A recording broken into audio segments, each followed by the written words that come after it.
ಕೆಂಪಮ್ಮ ದೇವಿ ದೇವಸ್ಥಾನ. ಈ ಒಂದು ಕ್ಷೇತ್ರ ಚಿಕ್ಕದಾಗಿದ್ರೂ ಜೋರಾಗಿ ವಿಜೃಂಭಣೆಯಿಂದ ಆದಿಶಕ್ತಿ ಶ್ರೀ ಕೆಂಪಮ್ಮ ದೇವಿ ನೆಲೆಸಿರುವುದರಿಂದ ಇಡೀ ರಾಜ್ಯಾದ್ಯಂತ ಬಹಳ ವಿಜೃಂಭಣೆಯಿಂದ ಅಮ್ಮನ ಜಾತ್ರೆಯನ್ನ ಈ ವರ್ಷ ಮಾಡಬೇಕು ಅಂತ ಭಕ್ತಾದಿಗಳ ಅನಿಸಿಕೆ ಮತ್ತು ಅಮ್ಮನವರ ಅನಿಸಿಕೆ ಮತ್ತು ನಮ್ಮ ಅರ್ಚಕರ ವೃಂದದವರು ಸಹ ತೀರ್ಮಾನಿಸಿ ಈ ಬಾರಿ 2026ರ ಜಾತ್ರೆಯನ್ನು ದಿನಾಂಕ 26/3/2026 ಗುರುವಾರ ಬೆಳಿಗ್ಗೆ 5 ಗಂಟೆಯಿಂದ ರಾತ್ರಿ 10 ಗಂಟೆವರೆಗೂ ಅಮ್ಮನವರ ಮೊದಲನೇ ದಿನದ ಕಾರ್ಯಕ್ರಮಗಳು ಈ ರೀತಿ ಇರುತ್ತದೆ. ಬೆಳಿಗ್ಗೆ 5 ಗಂಟೆಗೆ ದೇವಸ್ಥಾನದ ವತಿಯಿಂದ ಮಹಾಮಂಗಳಾರತಿ, ಅಭಿಷೇಕ, ಪ್ರಸಾದ ಇರುತ್ತದೆ.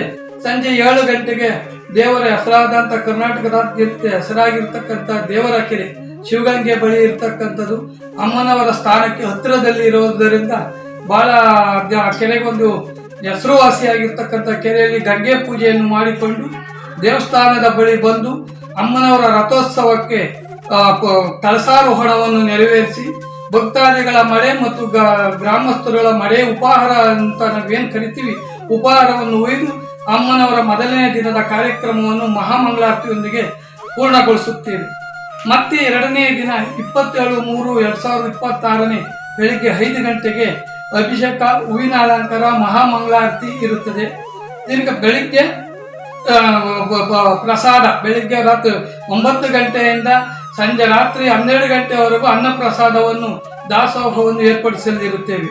ರಾತ್ರಿ 10 ಗಂಟೆಗೆ ಅಮ್ಮನವರ ಅಗ್ನಿಕೊಂಡ ಏನು ಅಗ್ನಿಕೊಂಡಕ್ಕೆ ಸೌದೆಯನ್ನು ಹಾಕದ ನಂತರ ಭಕ್ತಾದಿಗಳು ಗ್ರಾಮಸ್ಥರು ಸೇರಿ ಕೊಂಡಕ್ಕೆ ಸೌದೆಯನ್ನು ಹಾಕಿದ ನಂತರ ಉತ್ಸವ ಮೂರ್ತಿಗಳೊಂದಿಗೆ ಅಮ್ಮನವರ ವಿಜೃಂಭಣೆಯಿಂದ ಕರೆದುಕೊಂಡು ಹೋಗಿ ಅಗ್ನಿಸ್ಪರ್ಶ ಮಾಡಿ ಪ್ರಧಾನ ಅರ್ಚಕರಿಂದ ಅಗ್ನಿಸ್ಪರ್ಶವನ್ನು ಮಾಡಿಸುತ್ತೇವೆ.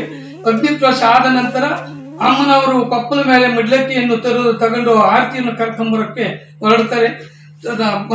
ಹೊರಟ ನಂತರ ಬೆಳಿಗ್ಗೆ 5:30ಕ್ಕೆ ಕೊಂಡದ ಹತ್ರ ಬರ್ತಾರೆ ಅಮ್ಮನವರು.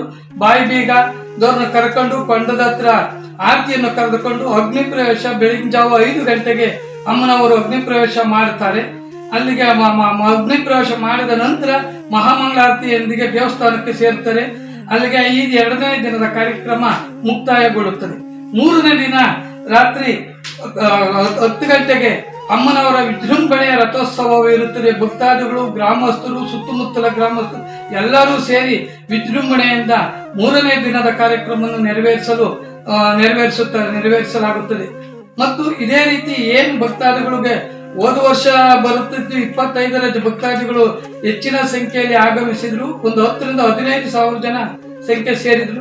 ಈ ವರ್ಷವೂ ನಮಗೆ 15ರಿಂದ 20-25,000 ಜನ ಸೇರುವ ನಿರೀಕ್ಷೆ ಬರ್ಬೋದು. ಭಕ್ತಾದಿಗಳು ಅಮ್ಮನವರು ಆ ಥರ ಅವ್ರ ಭಕ್ತಾದಿಗಳ ಮನಸ್ಸಿನಲ್ಲಿ ಈಡೇರಿಸಿದರೆ ಮತ್ತು ಏನು ಅಮ್ಮನವ್ರಿಗೆ ಓದಂಥ ವಿದ್ಯಾರ್ಥಿಗಳಿಗೆ ಪೂಜೆ ಕೊಟ್ಟು SLC ಮಾರ್ಕ್ಸ್ ಕಾರ್ಡ್ ಇರ್ಬೋದು, ಟಿಕೆಟ್ ಇರ್ಬೋದಪ್ಪ, PUCದು ಮಾರ್ಕ್ಸ್ ಕಾರ್ಡ್ ಪೂಜೆ ಮಾಡಿಸ್ಕೊಂಡು ಹೋಗಿ ಅವ್ರು ಹೋದ್ರೆ ಉನ್ನತ ಉತ್ತೀರ್ಣದಲ್ಲಿ ಮಾಡಿಸಿರೋದು ಅಮ್ಮನವ್ರ ಸ್ಥಾನದಲ್ಲಿ ಬಂದು ಪೂಜೆ ಕೊಟ್ಟಿರೋದು ಎಷ್ಟೋ ಉದಾಹರಣೆಗಳು ಇದಾವೆ ನಮ್ಮ ದೇವಸ್ಥಾನದಲ್ಲಿ.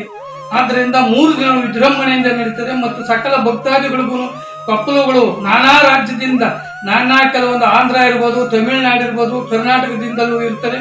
ಮತ್ತು ಕೆಲವೊಂದು ಕರ್ನಾಟಕದ ಜಿಲ್ಲೆಯಲ್ಲಿ ಮೈಸೂರು, ಚಿಕ್ಕಮಗಳೂರು, ಬೆಂಗಳೂರು ಗ್ರಾಮಾಂತರ, ಬೆಂಗಳೂರು, ರಾಮನಗರ ಜಿಲ್ಲೆ, ಮೈಸೂರು, ಕೋಲಾರ ಡಿಸ್ಟಿಕ್ನಿಂದಲೂ ಅತಿ ಹೆಚ್ಚಿನ ಜನ ಭಕ್ತಾದಿಗಳಿದ್ದಾರೆ. ಈ ಅಮ್ಮನಿಗೆ ಅವರವರ ಅನುಕೂಲಕ್ಕೆ ತಕ್ಕಂತೆ 3 ದಿನವೂ ಮಾಡ್ಕೊಂಡು ಹೋಗ್ತಾರೆ.